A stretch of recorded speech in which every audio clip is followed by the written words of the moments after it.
Today I'm working on a 2014 Audi S4, just making a quick video showing you something, just doing some oil leak repairs, as well as it has a fault for the oil separator, so I'm replacing this while I'm in here anyways.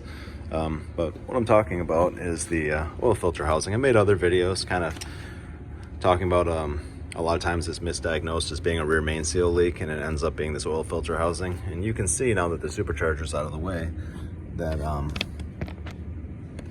you can kind of see how it mounts directly on top of the transmission.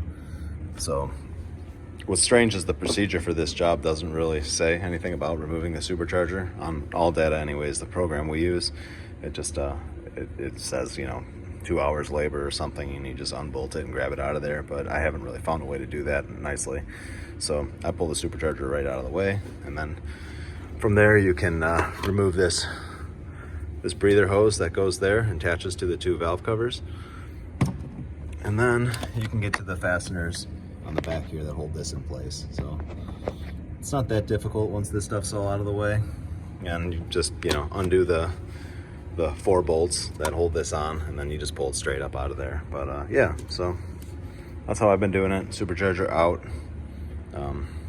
It's dumping oil everywhere. It's a plastic housing, as you can see, and the way the bolts are, there's one bolt off here, and then there's 3 down here that attach to the back of the engine. And as you can see, when you're out here torquing this big nut, and a lot of times it's over torqued, it's putting a lot of load on the bottom of this. So you'll see a lot of times that they'll distort, and you're better off replacing the whole housing, just being how cheesy it is, rather than just replacing the gasket on it, because you're going to be in there again if you replace the gasket. And I haven't had much luck with aftermarket ones.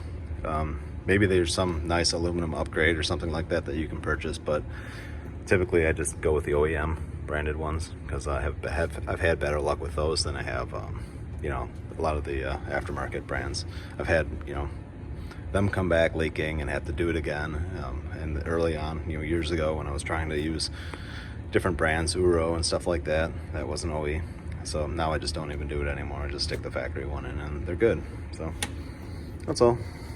Thanks for watching.